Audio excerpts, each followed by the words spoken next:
Okay guys, what's up? Ayan, I'm creating a new vlog again ngayong araw na to. And ngayon, ang ipa-vlog natin is all about Back Where You Belong vlog. Ayan, Back Where You Belong vlog. Ayan. So, ayan, dala-dala ko yung notebook. Nagpapaypay ako kasi nga, di ba, sobrang init. Ayan. So I prepare you guys na mag-Valorant kayo. I prepare you guys na mag-Valorant kayo. So, sa mga Valorant players dyan, alam nyo ba yung voice line ni Viper na na back where you belong in the dirt? Ayan. Alam nyo ba yung voice line ni Viper na gano'n? Back where you belong in the dirt? Nakakatawa.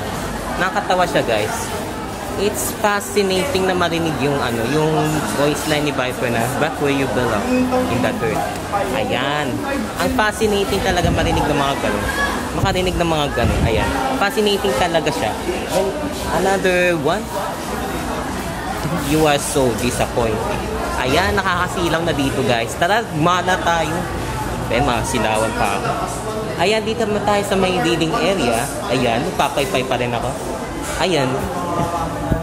So, nandito yung reading areas namin guys. Ayan. Nandito yung reading areas namin. And then, seeing like this, nakakatukoy talaga kasi may Elfili dito. May Elfili. Ayan, doon, no? Wait lang.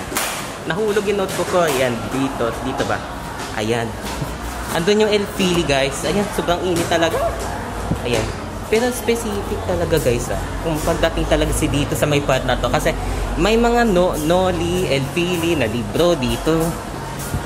Ano ba yun? Wala naman ako nakikita dito Noli. Sana nga meron dito. Joke lang. Ayan. So, grabe guys. Init. Parang init na to guys Ayan, sinasabi. Heavy talaga guys. Kasi ang dami ko ng fanmates na taga dito rin sa Glove Gems. Ayan. Ang dami ko rin fanmates na nandito rin sa Glove Gems na kung saan napakatukoy talaga ng kanilang mga lines na binibigay sa akin. Lalo na sa sa mga dating nasa grade 9 Guyana na mga fanmates ko na kung saan nakakagigil sila. Ha? Ayan. Nakakagigil talaga tong dalawang to sa baba kasi tinatanong pa kung nagbablog ba ako. Sasagutin ko sana hindi. Ayan. Sasagutin ko sana hindi. Hindi ako nag-vlog. Grabe. Bakit? Ano bang pakialam nila? Ano bang pakialam nila? Ha? Ano bang pakialam nila? Ayan. So guys, kung tatanungin nyo ko na nagbabalorant ako, oo. Pero wag nyo akong sesermonan ha. Every time kasi na nagbablog ako, karamihan talaga nagsisermon about sa akin. Ayan. So, tanda-tanda ako na yung mga ginagawa nila. Ayan. And now, magiging tatlo na yan. Back where you belong. In the dirt, in the trash, or in the ceiling. Ayan. Magiging tatlo na yan. Ayan. Baka kung nasa isip ko lang maging 5, pwede ko na yung sabihin may next vlog Ayan. So, on the next generation, tara, mala tayo dito sa my area na kung saan kinakatawa natin. Ha? Vlog 2, ano ka ba? Ayan.